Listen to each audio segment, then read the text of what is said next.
Welcome to BitMovement's Video Tech Trends mini-series. This series covers perspectives, experiences, and advice from professionals in the video streaming industry. Today, I'm joined by Ali Hodjat, Director of Product Marketing at Intertrust, a leading multi-DRM cloud service and anti-piracy solutions provider. Ali, I want to ask you some questions surrounding one of our top video tech trends we discovered at BitMovement in our annual video developer survey, which got responses from well over 700 different professionals within the video tech industry. And the trend that you'll be addressing today is reducing costs of content distribution while building to scale. And All right. I'm really excited to have you because I think you'll be talking about sports today. That's right. Sports and eSports. Well, hi, Josh. Thanks for having me. I'm excited. You guys are doing such a good job with these tech trend videos, and I'm excited to be part of one of these.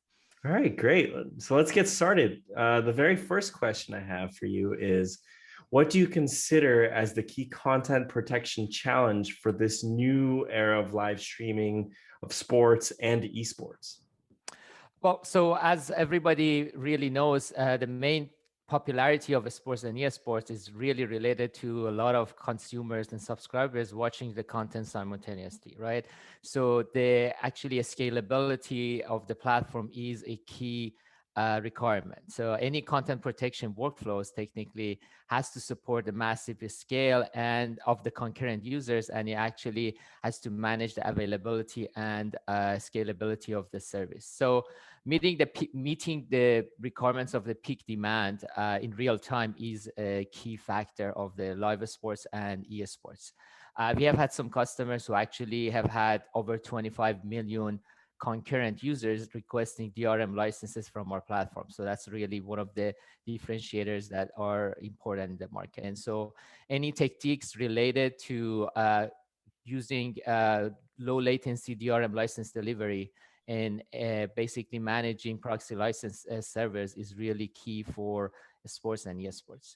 And lastly, I think one of the things that is really becoming the trend is related to the business model of live sports and esports, specifically for esports, because they rely heavily on streaming apps, and protecting streaming apps is a key requirement. So it's not just about protecting content of the live sports or live esports anymore.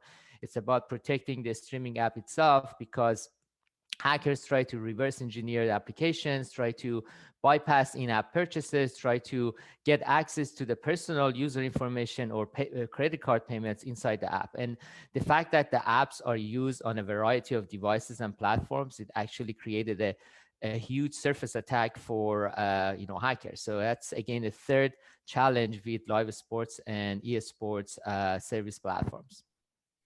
What would you say are some of the live optimized anti-piracy techniques that are critical in fighting off these pro or just for fun pirates and standard hackers, especially Right. today? So I think there are really four factors. And again, I want to focus on professional piracy because it's really a problem for the market. One is obviously related to the techniques for supporting low latency streaming, and we talk about that a little further. I want to list them first before I describe each. So supporting low latency requirements for multi-DRM and anti-piracy is a key. Identifying the pirated or the pirated content, right, among the large number of contents available during live event is another challenge and a technique needed specifically to do that.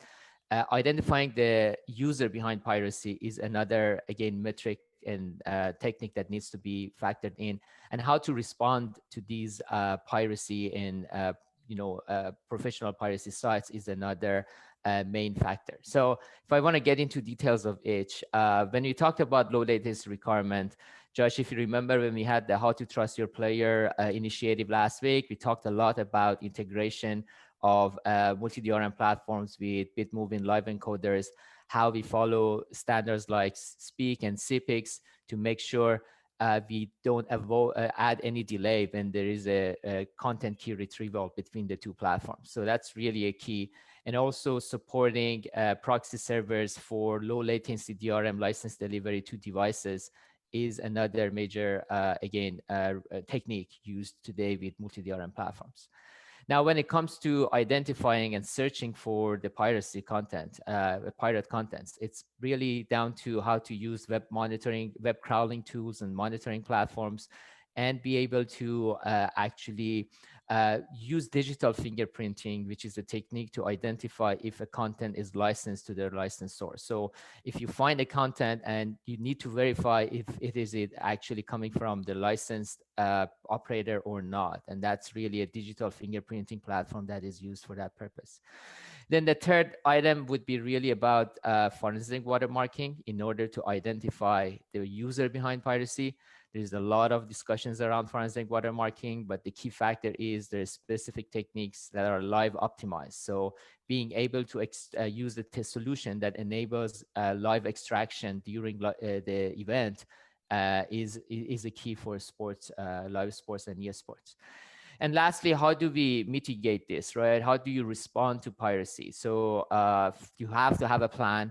Once you identify the source of the leak, basically, it's important to be able to either you kind of stop delivering DRM licenses to the subscribers behind piracy, revoking devices which have issues with, basically piracy, or even sending, messages, advisory messages to the subscribers that they know that they're caught. We know that they're on technically the user behind piracy. So these are all factors which are very specific to how to combat and battle live streaming piracy, both sports and eSports. So how can service providers actually reduce the costs of content distribution while implementing a premium content protection and DRM service strategy? Good question. And I think the way we should look at it is how do we reduce the cost of content distribution per subscriber? So obviously the goal is to protect the value of assets and protect the service revenue while you actually reduce the cost of content protection, content distribution. And so if by mitigating kind of piracy risks, right, we try to convert the piracy subscribers to paying and legitimate subscribers, you're actually reducing subscriber churn, you're actually increasing the number of subscribers to your service, and you're actually increasing your revenue. So by actually having a technically increased number of subscribers, converting the piracy subscribers to paying customers, you are going to increase your number of subscribers and revenue, and that ultimately will reduce the cost of content distribution per subscriber.